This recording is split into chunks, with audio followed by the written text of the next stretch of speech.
All right, how's it going? Welcome back to another video here in the series on differential equations. We are on this new section now called series solutions to differential equations. And the last video was the first video in this section, kind of just introducing the overall idea of what it means to have a series solution to a differential equation. And you might be able to tell there's a lot of writing on the board behind me. And essentially what we have here is just a summary of kind of the main points that we talked about in the last video. And I wanted to just recap all of these points because that's going to act as kind of the background context needed to introduce this video, the things that we're going to be talking about today. All right.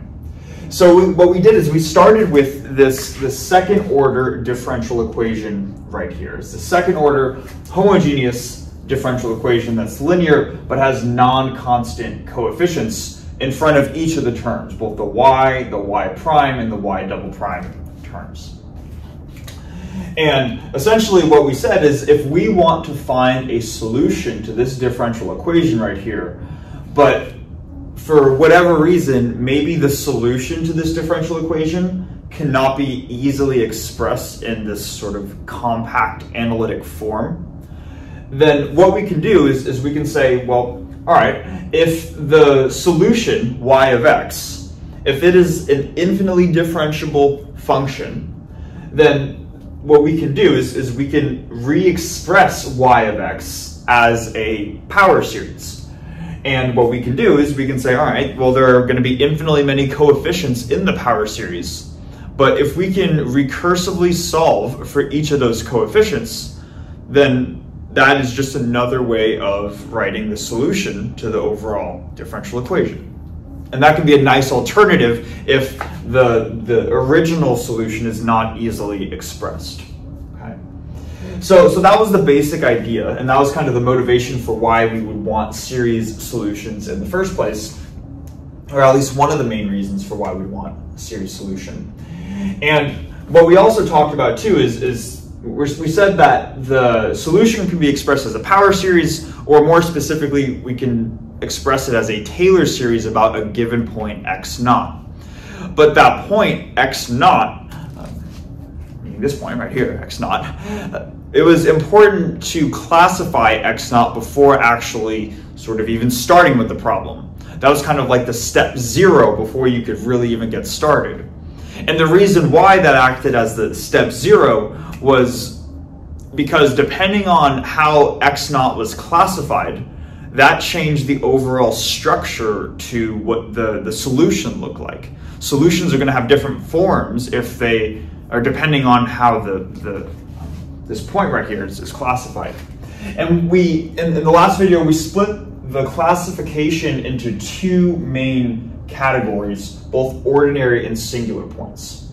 And I have the definition up here. I just wanted to quickly go through that just to kind of refresh our memory. So we said that the point x equals x naught is considered an ordinary point of the differential equation if these two quantities right here, q over p and r over p, have a Taylor series about this point x naught.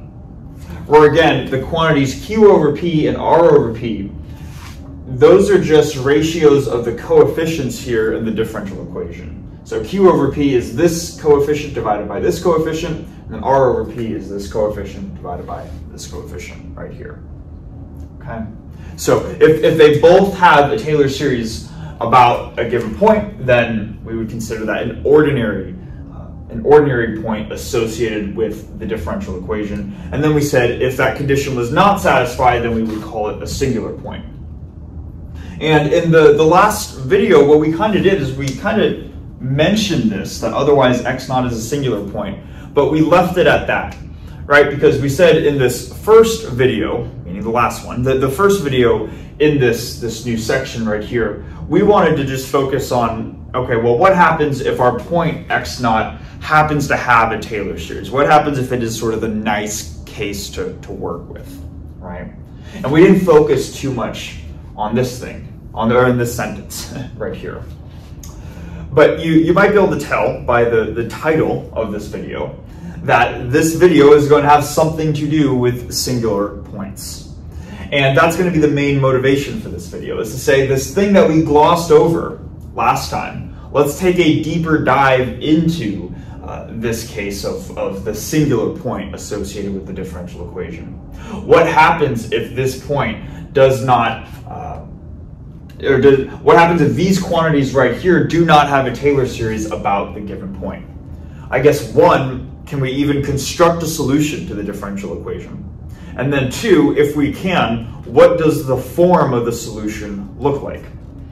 And at least to that first point, does the differential equation even have a solution? You might be able to guess that the answer is, well, yeah. Because if the answer was no, then I'd have nothing else to talk about in the video, right? There would be no video. However long this video is, it would not be this long, right? So it turns out that there is a way that we can express solutions to differential equations about a point x naught if it is a singular point. But the first step to doing that is going to be adding an additional definition onto what we already have right here. It further breaks down this classification system, not just in between ordinary and singular points, but into different types of singular points. Okay.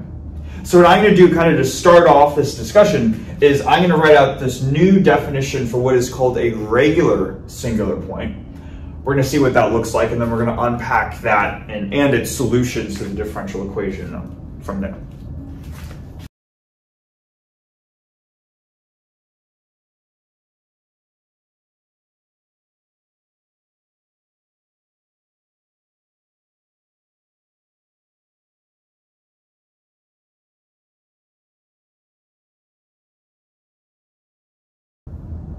Okay, so we have the definition here for a regular singular point. So let's go through it together. It says here that the point x equals x naught is going to be considered a regular singular point if the differential equation, meaning this one up here, can be written in this form right here, and then some additional condition. But what I want to do is just to first take a minute to look at what is this altered form of the differential equation. So it is still a second order linear and homogeneous differential equation with non-constant coefficients. It's just that rather than having lowercase p of p, q, and r of x right here, we now have these new functions which are uppercase p, q, and r of x with these additional factors kind of thrown in. So let's quickly, or I guess let's first just explain what's going on going from here to here. So essentially what we're doing is we're saying if we can take a given coefficient and re-express it as a product, where the product contains some function times a given power of x minus whatever your regular singular point is, so x minus x naught squared, and you can do this for each term, then that would be how you would rewrite this differential equation. I want to mention here too that these additional terms that we're sort of decomposing these starting coefficients as, they are kind of like the factors that would go into an equidimensional equation, right? This is almost like x minus x naught squared times the second derivative. This is x minus x naught to the first times the first derivative. And this is like x minus x naught to the 0 times the 0th derivative. Okay. So essentially, if we can rewrite each of those coefficients so that the differential equation has this form, and then do a similar process to what we did with just the standard singular points right here. Then with these uppercase terms, uppercase p, q, and r, if we take those ratios, where we take q divided by p and r divided by p, and if these functions, which are going to be different than these functions, right? If these two functions down here both have Taylor series about x naught, then we consider the point x naught to be a regular singular point. So it's almost like saying if the point x naught does not have a Taylor series about the starting ratios of these coefficients, let's slightly alter what these coefficients might look like, take these new ratios between these guys, and then see if those functions, or these ratios of functions, have Taylor series. If they do, it's considered a regular singular point. If they do not, it is considered an irregular singular point. Okay? So it is a further way of partitioning singular points into both regular and irregular cases. Now, this admittedly might seem a little bit vague, or at least general, and a little bit confusing. So we're going to go through an example, of course, to make sure that we can solidify this in our heads. But before we do that, I just want to quickly mention that again, how we classify a given point with a differential equation tells us about the structure of the solution to the differential equation. In the case where we had an ordinary point, then this is what we could say. We could say that then there would be two independent solutions to the differential equation that would be in this form right here. So it'd be n equals 0 to infinity a sub n x minus x naught to the n, right?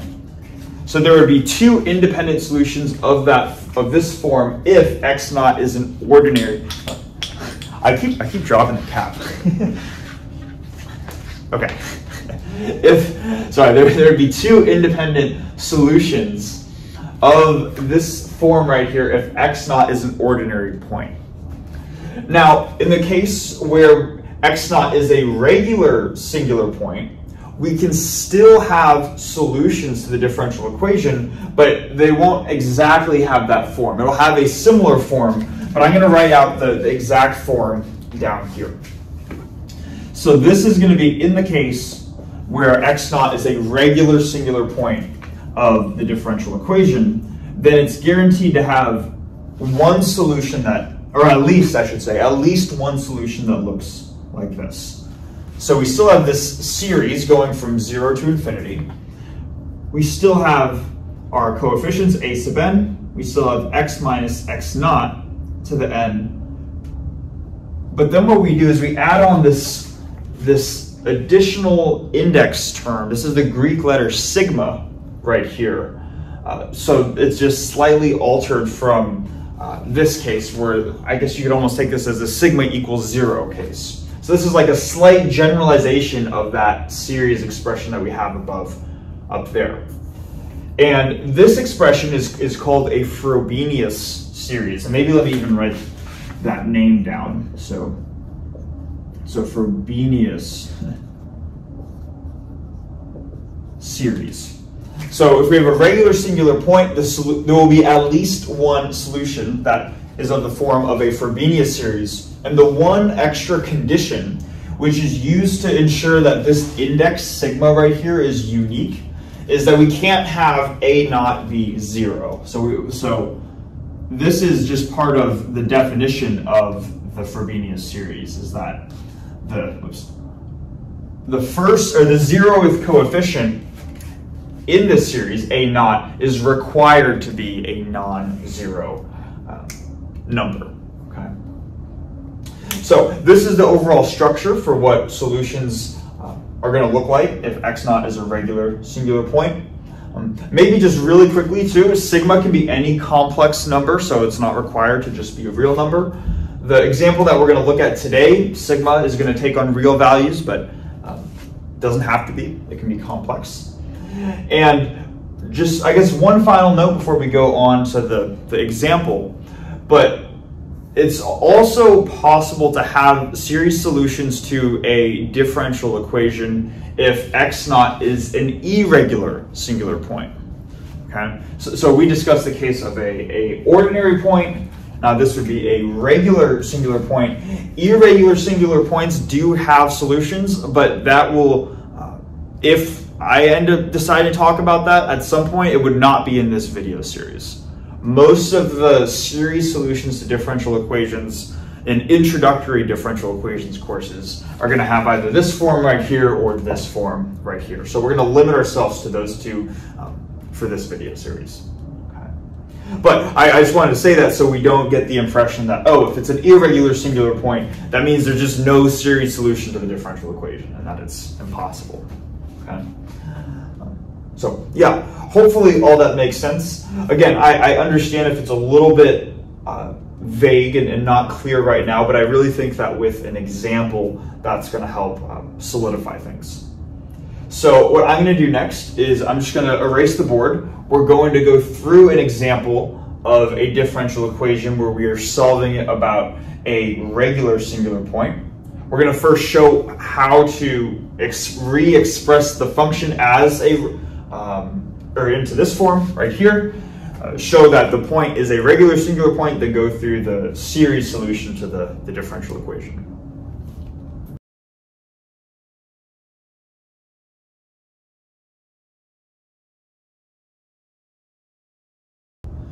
All right, so now to hopefully solidify things with an example, we're going to try to solve this differential equation right here about the point x naught equals 0.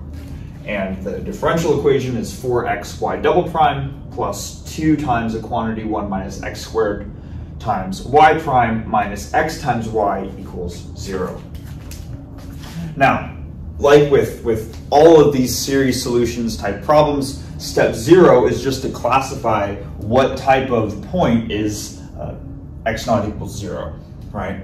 So what we would do is we'd first say, okay, well, we would identify the coefficients in front of each of the terms, and this would act as P, this would act as Q, and this would act as R, right? And what we would do is we would take the ratios Q divided by P and R divided by P. So starting with Q divided by P, that is the quantity 2 times 1 minus x squared over 4x. And then if we were, and then, yes, let's do that, and then R over P, which I'll write over here, is going to be minus x over 4x, like this. Okay. Now, if we were to plug in this specified point, x naught equals 0, into both of these, let's see what we would get. So if we evaluated this at x naught equals 0, x naught equals 0, we're going to get 2 times 1 minus 0, which is 2, divided by 4 times 0, which is 0. So that's 2 divided by 0, which is infinity, right?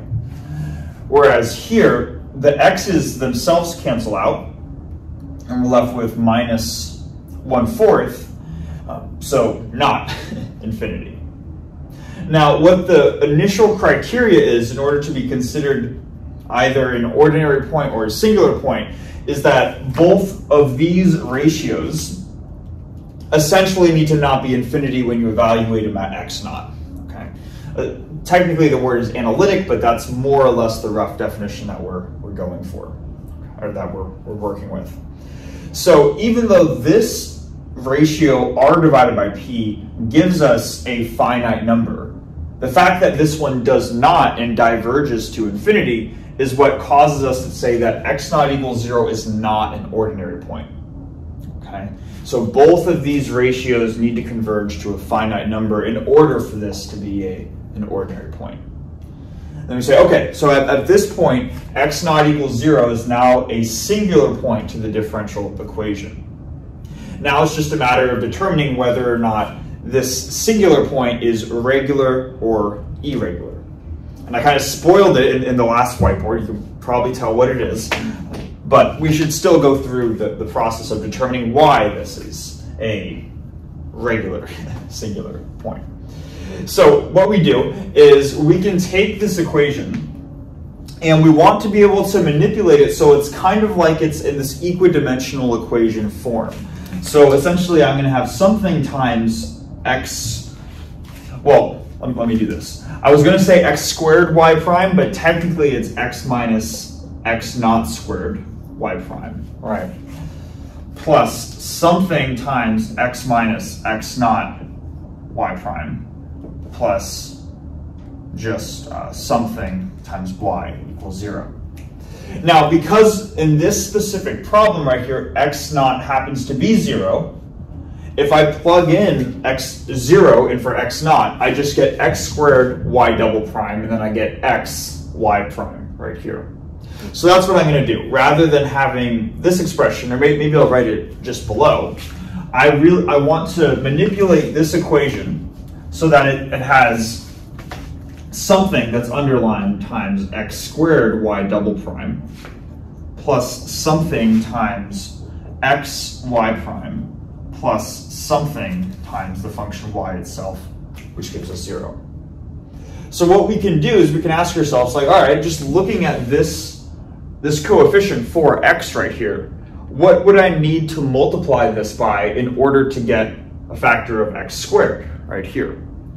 And hopefully it makes sense that the answer is just another factor of x, right? Because if I were to multiply this first coefficient by a factor of x, then what I could do is I could write just the number 4 right here, and then I have x squared right here. Now, if we're going to multiply a factor of x into this equation, or into this term, I should say, we need to multiply it through the entire equation. So what I'm going to do then is I'm going to multiply x not just into this term, but also into the first order coefficient and the 0th order coefficient and the right-hand side. Just so happens in this case that the right-hand side is 0, so that doesn't change. Right? So if I were to multiply this coefficient right here that's underlined by a factor of x, then I would get 2 times 1 minus x squared times x. That x can be included right here, so the coefficient 2 times 1 minus x squared would remain right there. Okay. And then for this coefficient, if I multiply this by a factor of x, I just get minus x squared. So I'm just going to write minus x squared right here. Okay. So hopefully that makes sense, that's how we can start with, or that is the technique that we can use to start with a given differential equation, and then be able to just perform a basic manipulation, like multiply or divide the entire equation through by a given factor in order to get the equation in this form right here. Now, these underlying quantities I'm going to call uppercase P, uppercase Q, and uppercase R. And what the test in order to determine if x naught is a regular singular point is to now take these ratios, Q divided by P, and then uppercase R divided by P. But let's go through both. So uppercase Q divided by P is this quantity right here, so 2 times 1 minus x squared over 4. Because P now in this case is just the number 4. And if I were to evaluate this expression at x naught equals 0, I'm going to get that, or I'm going to get 2 times 1 minus 0 squared, or 2 divided by 4, which is 1/2. Essentially, it doesn't blow up to infinity, so that's good. This now passes the test, whereas this case did not. Then with the next function, r over p,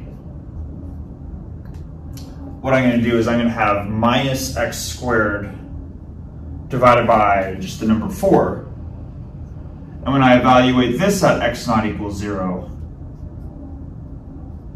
I just get the number 0, which is not plus or minus infinity, so essentially it does not blow up or diverge. And therefore, because both of these numbers are finite, we can determine that x naught equals 0 is considered a regular singular point of the differential equation. Okay, so hopefully that makes sense. Hopefully too, what we can see, partially why I like this example, one, because it's following the structure of Dexter's notes, but also I like this example because a lot of times we might initially think that when going from the lowercase coefficients to these uppercase coefficients, that going from lowercase r to uppercase r is just never going to change because we're not multiplying by a factor of x minus x naught to some power. Right, like here we're multiplying it by x minus x naught to the first. Here we're multiplying it by x minus x naught to the second. Because it seems like we're just going from little r times y to big R times y, that little r and big R are going to be the same. But we see that that's not true, right? In this case, little r is the quantity negative x, In this case, big R is the quantity negative x squared. So all of these functions have the possibility to change, and that's why we denote it with a new variable. Okay. Now, we've determined that x naught equals 0 is a regular singular point. So what that tells us is that this differential equation has a solution, has at least one solution in the form of a Frobenius series, which is the series that we wrote in the previous whiteboard. So what I'm going to do next is I'm going to just erase what we have here, write out the Frobenius series, and then we're going to, well, I guess show how to solve the differential equation with the Frobenius series, which is going to start by plugging in the Frobenius series into this equation right here.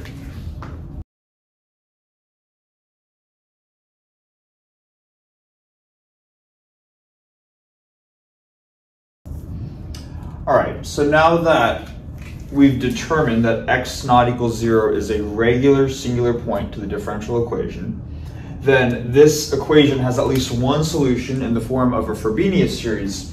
So now what we want to do is we can say, okay, well, if there's at least one solution of this form right here, what's preventing us from being able to just box this and say that's the solution is because we've introduced these constants a sub n and sigma. So we're going to need to figure out what all the a sub n coefficients are as well as what sigma is. So there's kind of this new additional step that we didn't have with the ordinary point case, because now we need to find this additional constant. But we'll see that in theory shouldn't be too bad. Okay.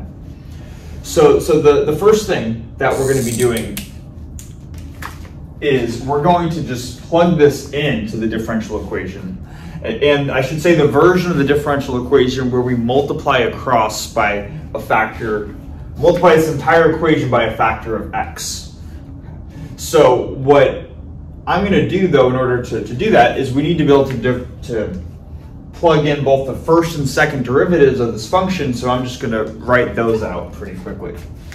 So if I were to take the first derivative of this function, this is just kind of standard using the power rule to differentiate this, right? Forgot the term for a second. But this is going to be the series from n equals 0 to infinity. We have our a sub n coefficient.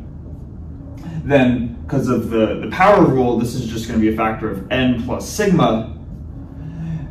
And then, instead of writing x minus x naught to the n plus sigma minus 1, because x naught is 0, I'm just going to write x to the n plus sigma minus 1. So that would be the first derivative, and then the second derivative would just be a matter of differentiating this series, right? So we would have the series going from 0 to infinity. We have our coefficient a sub n. We have this coefficient n plus sigma. And then we apply power rule to this term right here. So then we bring down a factor of n plus sigma minus 1, and then we have x raised to the n plus sigma minus 2, like that.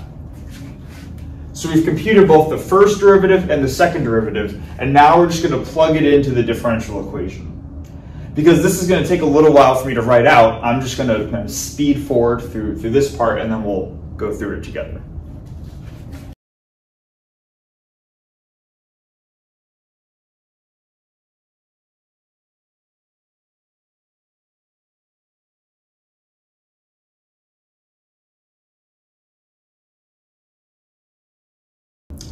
All right, so we have this rather long equation, and now it's just a matter of simplifying it to find both the sigma values as well as each of the a sub n coefficients. And this process at this point is going to be similar to the last video, but I still want to be pretty thorough with this because I'd rather be, I think, too thorough than not thorough enough. Hopefully it doesn't take hopefully I'm not too slow though in the process. So because looking at each of these, I have 3 different series in my equation. Because each of these series have the same starting and ending index going from n equals 0 to infinity, I'm just going to re-express this as a single series going from n equals 0 to infinity like this. Now, additionally, each of these three series has the a sub n coefficient present, so I can factor that out to the beginning of the equation, put a set of brackets, and then kind of just work through term by term to see what we have left over. So with this first term right here, we have a factor of 4 times n plus sigma minus 1 times x raised to whatever. So I'm going to write 4 times n plus sigma times n plus sigma minus 1. And then we have x to the n plus sigma minus 2. But then we also, because this x to the n plus sigma minus 2 came from the second derivative right here. But then because the equation that we're plugging into multiplies the second derivative by a factor of x squared, we also have this x squared factor. So we have x to the n plus sigma minus 2, but then plus 2 when we take this product, giving us just x to the n plus sigma. What we're going to see is that each of the series has that same factor. In this next series, we have x to the n plus sigma minus 1 times x, giving us x to the n plus sigma. And then right here, we also have x to the n plus sigma.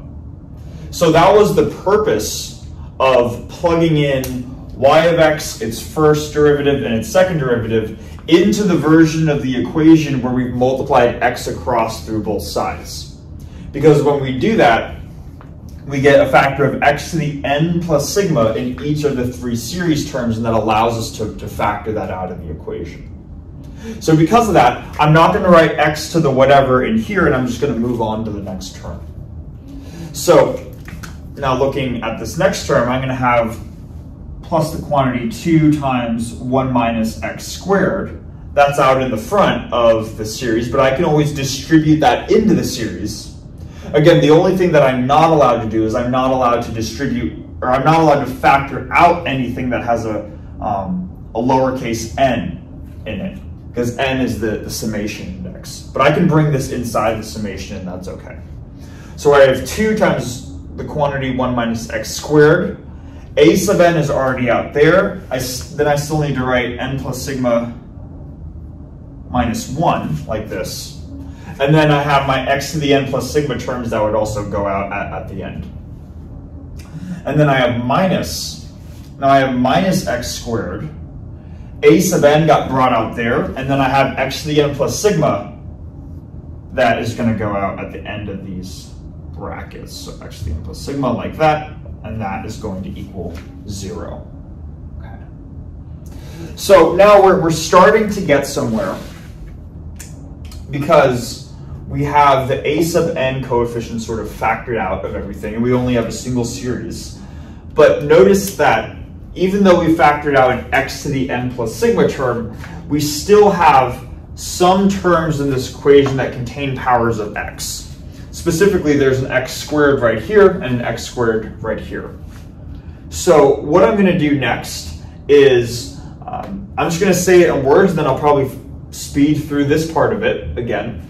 But I am going to just rewrite this line right here. But I'm going to group together all the terms inside the brackets which do not contain a factor of x squared, and then I'm going to group together all the terms in the brackets which do contain a factor of x squared, and then we'll continue to further simplify from there.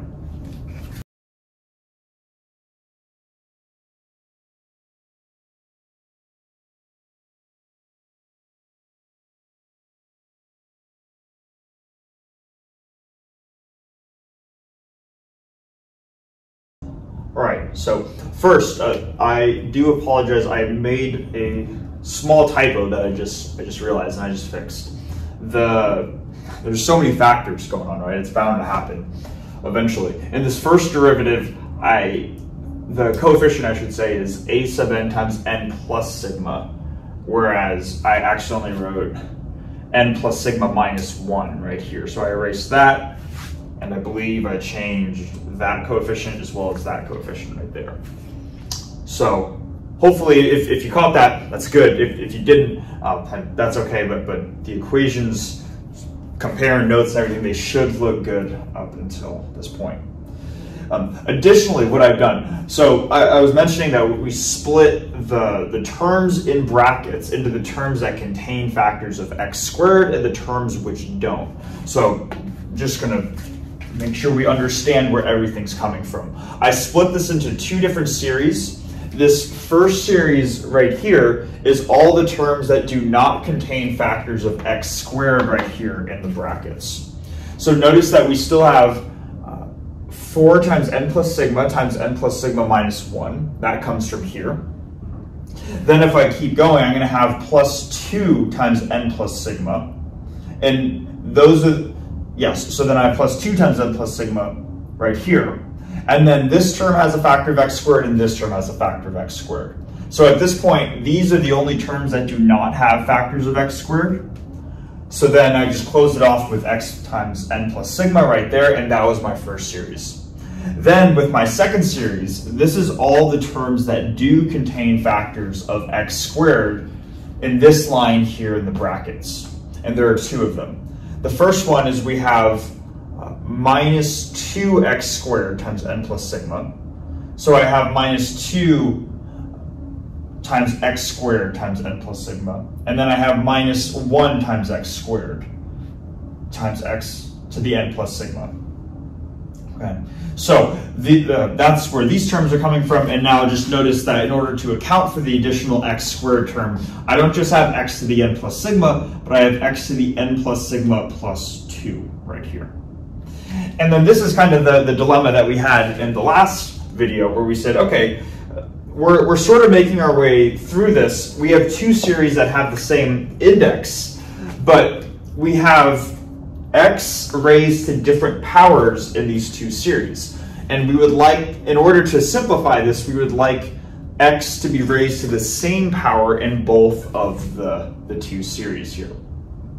So what we're going to do is we're going to do the same trick that we did from the last video, where we sort of highlight, or we focus in on this series right here, and we make a specific substitution, where everywhere where we have a factor of n, in this series specifically, we change to n minus 2.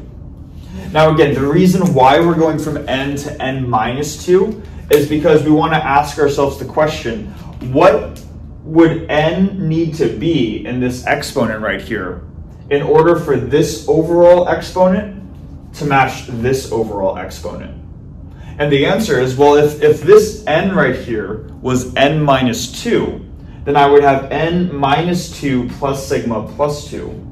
The 2's would cancel out, and I would be left with x to the n plus sigma, which is what I have right here. So we're making this substitution in order for the exponents of these quantities to match. So let's do that. So if I were to make this substitution, then this series would become the sum going from n minus 2 equals 0 to infinity, right? Because I'm replacing n with n minus 2.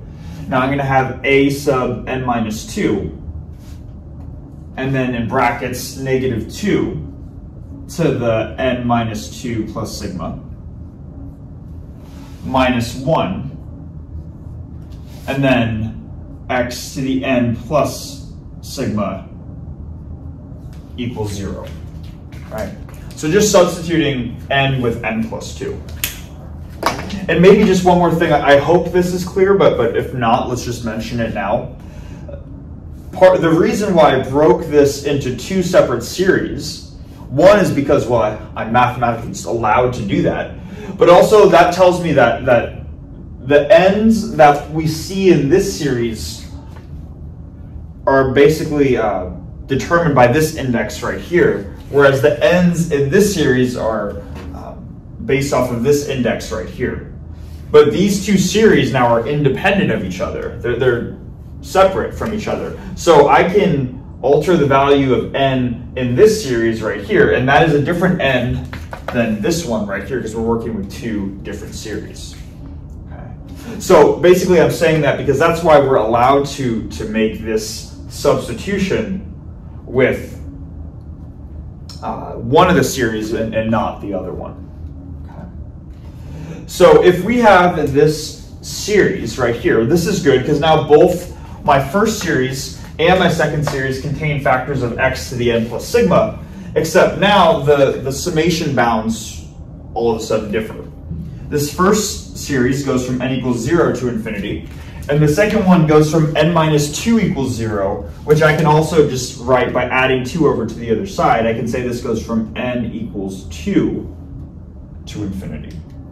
But if you remember from the last video, we said that this is identical to this series that I have right here at the very bottom, going from 2 to infinity. That is identical to saying that this is the series, this is the same expression going from n equals 0 to infinity. The reason why that's true is because if you were to add, or I should say, if you were to change this to n equals 0 to infinity, the n equals 0 term would give you a coefficient a sub 0 minus 2, or a sub negative 2.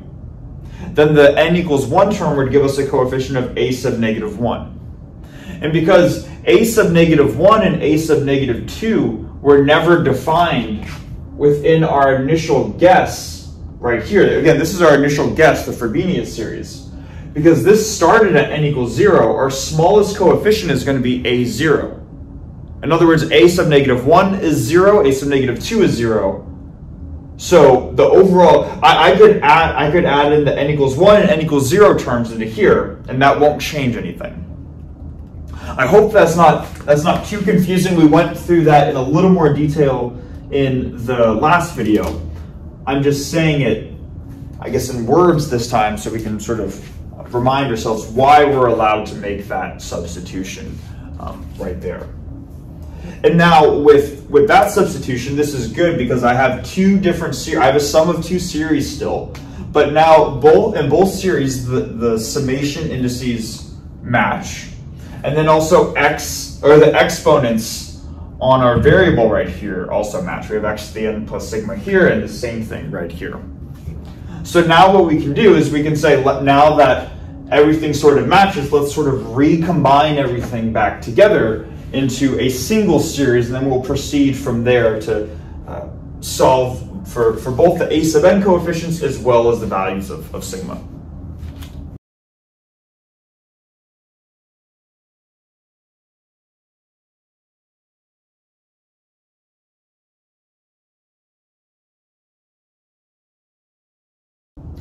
Okay, so we have this expression right here where we've now just simplified those two series down to a single series going from n equals 0 to infinity, and then we have this single factor of x to the n plus sigma right here in both terms. And then with the thing in brackets, we have one set of big parentheses for all the a sub n terms, and then another set of big parentheses for the a sub n minus 2 terms. So going to the next step, what we want to do is we want to be able to simplify this more so we can really solve for the a sub n coefficients as well as the values of sigma. And to do that, the first logical connection that we need, well, there are two logical connections that we need to make, and these connections are going to be, or these logical connections that we need to make are very common in series solution problems. So you really want to make sure that you at least understand them. Or I should say, at least be able to apply them, ideally understand them. So the first one is that we have a sum of terms equaling 0. And the only way that this entire sum, this infinite sum, can equal 0 is if every term in this sum will end up equaling 0. We have 0 plus 0 plus 0 plus 0 plus 0, and this goes on infinitely. So what that tells me is that this term, that is inside the summation, needs to be 0 regardless of the value of n. Whether I have the n equals 0 term, the n equals 1 term, n equals 2 term, this quantity needs to equal 0. So what I can do is I can effectively ignore the summation sign and just focus in on this coefficient here in brackets, because this coefficient is just a coefficient for an arbitrary value of n. And this should be true. This quantity should be 0 regardless of the value of n. So that's the first logical connection that we need to make in order to effectively ignore the summation sign. Then for the second thing, the second logical connection that we need to make, once we've ignored this, or effectively ignored this summation sign, we basically have this term in brackets right here, times x to the n plus sigma is equal to 0.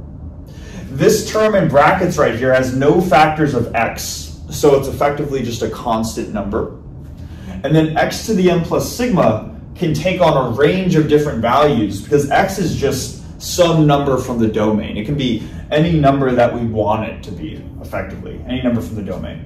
So because this can be non-zero in the general case, the only way for the product of this thing times this thing to be 0 is if the overall term in brackets is 0.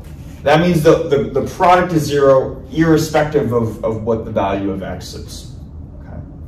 So from those two logical connections, we can now move this down to say that we're left with 4 times n plus sigma times n plus sigma minus 1 plus 2 times n plus sigma. All of those are the a sub n terms minus 2 times n minus 2 plus sigma plus 1. These are the a sub n minus 2 terms equals 0. And now it's just a matter of simplifying these. Okay. So with my a sub n terms, I have 2 terms. This is my first term right here, and this is my second term. Both terms contain a factor of 2 times the product n plus sigma. So let's just distribute that out of this set of big parentheses right here. So if I take 2 times n plus sigma outside of the big parentheses, what I'm left over with is still a factor of 2, and then this n plus sigma minus 1 term right here, and then the entire thing got distributed out, so I'm left with just plus 1 right here, and those are my a sub n terms. Then for this term in large brackets, this is going to be, if we just simplify this, this is going to be 2n minus 4 plus 2 sigma plus 1. That's going to be 2n plus 2 sigma minus 3. A sub n minus 2 equals 0, like this. So effectively we have this thing minus this thing equals 0. If we add this over to the other side, we would get that this quantity equals this quantity right here. I'm just going to rewrite it like that. And now what we have is effectively this recurrence relationship between the a sub n and a sub n minus 2 quantities. So what I'm going to first do to help sort of, I guess, simplify this a little bit more, trying to think if I can simplify this a little bit more. And I think I can, right? I can simplify this. So let's simplify the left-hand side just a little bit more. So we're going to still have 2 times n plus sigma, but then this term in big parentheses right here is going to be 2n plus 2 sigma minus 2 plus 1 becomes 2n plus 2 sigma minus 1 a sub n, right? And then I'm going to have the same right-hand side. So 2n plus 2 sigma minus 3 a sub n minus 2. Okay. So we get this expression right here. And now we're still left with the task of determining the a sub n coefficients as well as the sigma values. And at this point, this is where we want to fall back on something that we mentioned at the beginning of talking about Frobenius series, which is that not only is a Frobenius series going to have this form right here, but it's going to require also that the a0 coefficient is non-zero. And it's this condition right here, that a naught is non-zero, that allows us to help solve for the sigma values. So let's see how that plays out next. So the way that we're going to obtain the a0 coefficient within here is by just looking at the n equals 0 case. So I'm going to just look at this equation that we have at the bottom and set n equal to 0 and see what I get. So on my left-hand side, I'm going to have 2 times 0 plus sigma, or 2 sigma, times 2 times 0, or 0, plus 2 sigma minus 1, or 2 sigma minus 1. A0 equals whatever this is times a to the 0 minus 2, or a sub negative 2. We know a sub negative 2 needs to be 0, so this whole product just goes to 0. And now this is just a matter of simplifying and solving for the values of sigma.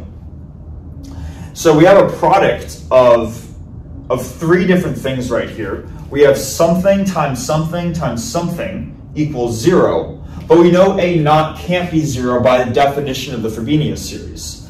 So from this equation, because this term isn't 0, that leaves us with just saying that 2 sigma times 2 sigma minus 1 equals 0 is 0.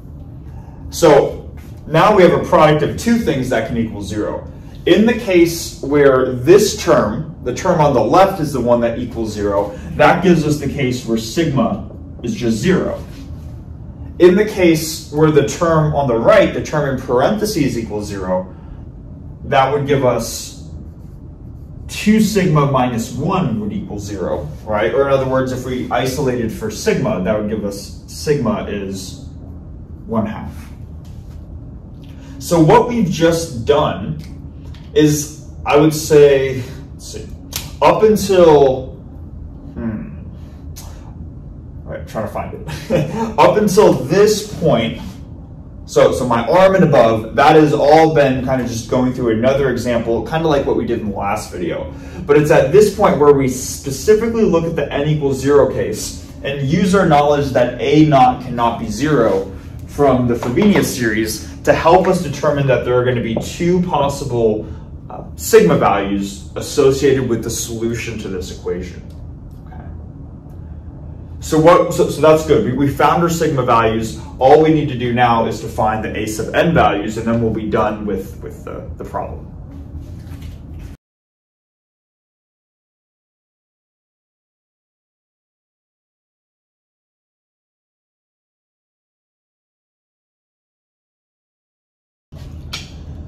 All right, so almost done here. We have this recurrence relation between the a sub n and a sub n minus 2 coefficients, and now we've just found the 2 values of sigma that will play into the solutions for the equation.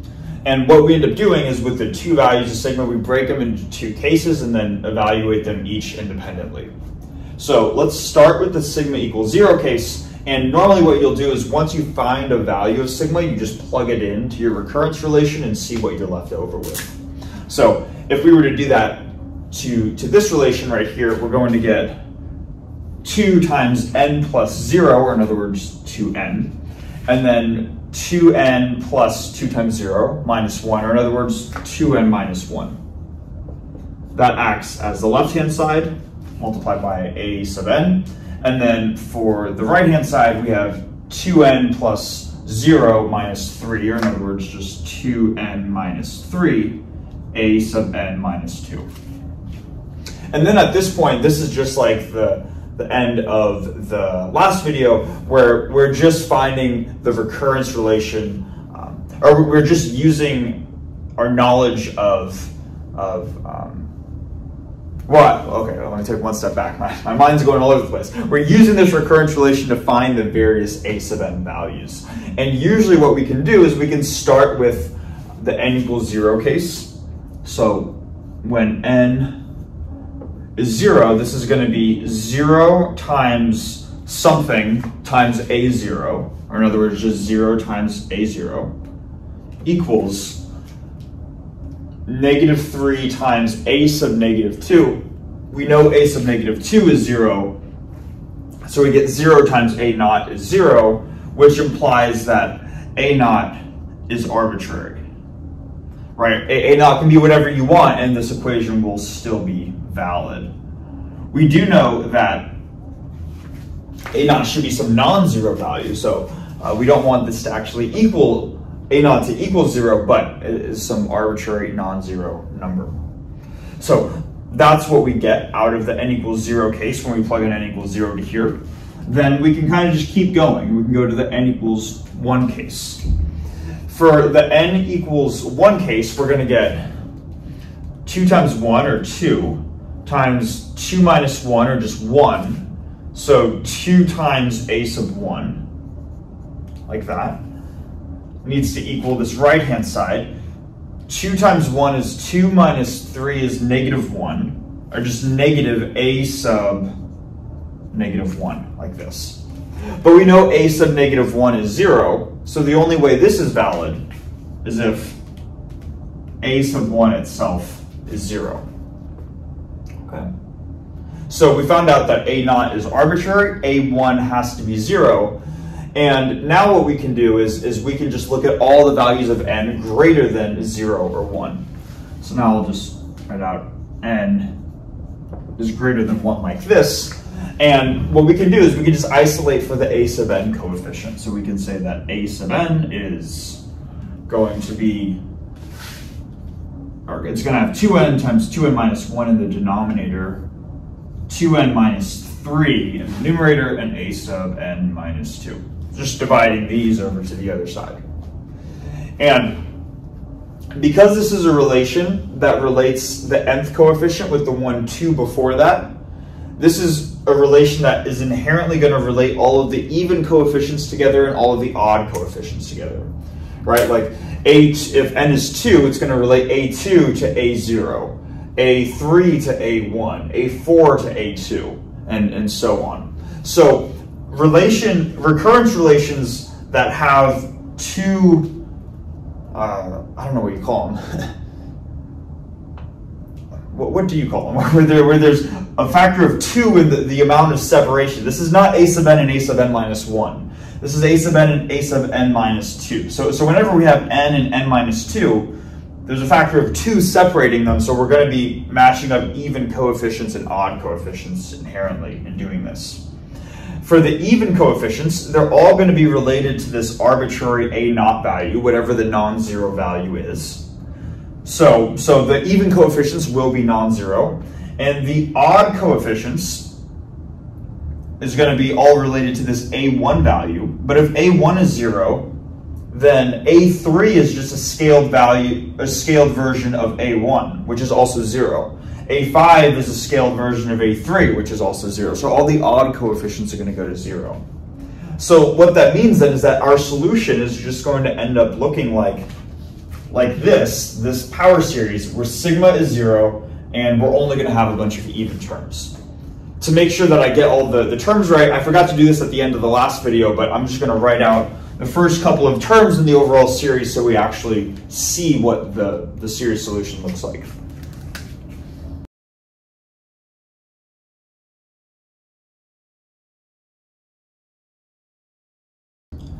Okay, so this is what the solution would look like in series form, and we see that we only have these even valued coefficients with this arbitrary a naught right here. And notice that we put y1 of x. The reason for having y1 of x is because this is one of the one of the independent solutions to this differential equation. Again, because we're working with a second order differential equation, we're inherently going to have two independent solutions. The first independent solution is for the first value of sigma. The second one is going to be for the second value of sigma.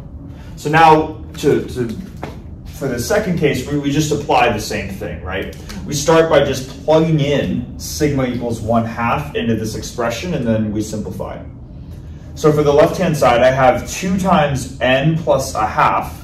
If I multiply 2 to the inside, that gives me 2n plus 2 times 1/2, or just 1, times 2n plus 2 sigma, or 2 times 1/2, which is 1 minus 1, so those cancel out. And that leaves me with just a factor of 2n coming out of here. So I have 2n times 2n plus 1 a sub n equals 2n plus 2 times 1/2, so plus 1 minus 3, which is minus 2, a sub n minus 2, like this. And then same idea, right? We're just going to go through n equals 0, 1, and greater than 1 cases.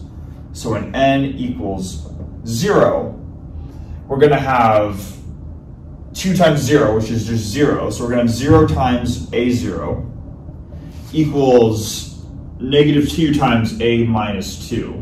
But a sub negative 2, of course, is 0, so we get 0 times a naught equals 0. Now, it's at this point that I want to be clear on something because it can get a little bit confusing in terms of notation. With case 1, when sigma was 0, we had this equation 0 times a naught is 0, leading to an arbitrary value of a naught. In case 2, when sigma is a half, we also have the same equation, and this also leads to an arbitrary a naught value, but because we are working with two fundamentally independent equations, in other words, this equation is not a scaled version of this, they are fundamentally independent from one another, that means that this a naught value right here is not necessarily going to be the same as this a naught value right here. Basically, we're saying that one independent solution is going to have this form where this is the coefficient. The other independent solution is also going to be of this form. A0 is just the first coefficient in this new series solution. So what Dexter does, and what I personally like, is he has one of the solutions, or one of the series solutions have a sub n coefficients, and the other one have b sub n coefficients, just to instill the idea that the coefficients in the y2 series do not need to match the coefficients with the y1 series, and that includes the very first coefficient.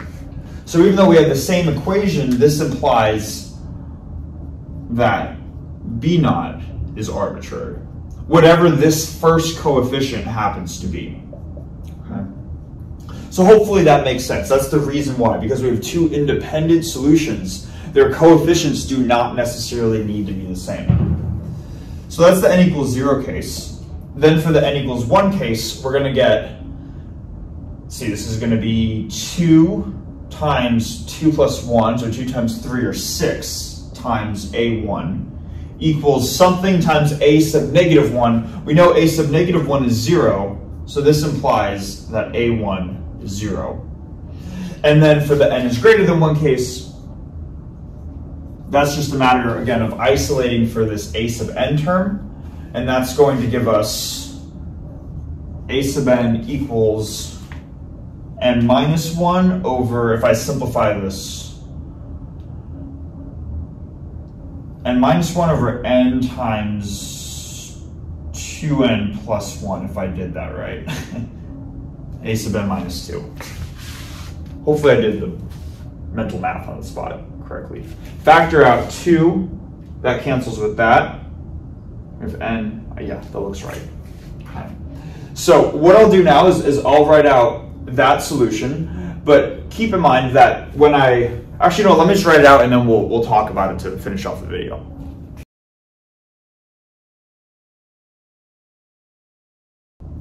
Okay, so with this second solution, y2 of x, we see that we still only have these even coefficient terms, but notice that, well, first I have b naught instead of a naught here, but also I have this factor of x to the 1/2 that I seemingly did not have here. The reason for that x to 1/2, again, has to do with the fact that sigma is equal to 1/2. So in all of these terms right here in the series, especially when x naught is 0, let's just write this out when x naught is 0. When x naught is 0, this is how we can simplify this. We have x minus x naught to the n plus sigma. That simplifies to x to the n times x to the sigma in the case when x naught is 0, right? So because if we rewrite this quantity right here as x to the n times x to the sigma, x to the sigma doesn't depend on the index n, right? Only this first x to the n term does. So we can factor out this x to the sigma quantity from brackets because that's going to be contained within all of the terms. So that's where this x to the 1/2 is coming from. We're just bringing x to the sigma outside the summation. So that's why that factor is right there. So if x naught was a non-zero value, if we weren't evaluating this at x naught equals 0, then we couldn't just bring it out. So that's kind of a special case right there. Yeah, that's all I wanted to say on that. That's why that factor is there. And I guess also why this factor is not, we don't see a factor of x here because this sigma value is 0. So this is like bringing a factor of x to the 0 out. Okay. Now to finish off the video, one more thing that I want to mention, and honestly, it's been a little while since I've done the problems on the problem set, so I'm not sure if this shows up, but it's still important to note, which is this is a second order differential equation, so it should have two independent solutions. But we said right here that if we have a regular singular point, then there is at least one solution of this form right here. But the natural question is like, well, if we need two solutions, well, what happens in the case where there only is one solution of this form? When does that apply, and then what does the other solution usually look like? So I'm going to first say that whether or not we have one solution of this form or two solutions of this form depends on the sigma values. So once you go through this process, once you've calculated your sigma 1 and your sigma 2, then you can determine what your solutions are going to look like. And this is why I wanted to talk about this while we have all of this stuff up right here. So in this case, sigma 1 is 0 and sigma 2 is 1/2. And what you do is you look at the difference between the sigma values. So in this case, the difference between the two is 1/2 minus 0, which is just 1/2. Because the difference between the two sigma values is a non-integer, is not a whole number, that means that we don't just have one solution of this form, but we have two solutions of this form. And we can see this is what one solution looks like, and this is what two solutions look like. Okay. So the reason why, both solutions have the form of the Frobenius series is because the difference between sigma values is a non-integer. That naturally begs the question then, well, what happens if the difference between sigma values is an integer? Like, for example, what happens if sigma 1 was 0 and maybe sigma 2 was 1? The difference would be plus or minus 1, which is some integer. Then this would be the form right here. This Frobenius series would be the form of the first solution, and then with an associated sigma 1. Then the second solution, y2 of x, won't always have this form, but will typically have this form, which it will have its own Frobenius series looking term going from n equals 0 to infinity. It will have its own coefficients, x minus x naught to the n plus sigma 2. But then it'll have this additional term of the first solution, y1 of x, multiplied by a factor of natural log of x minus the regular singular point.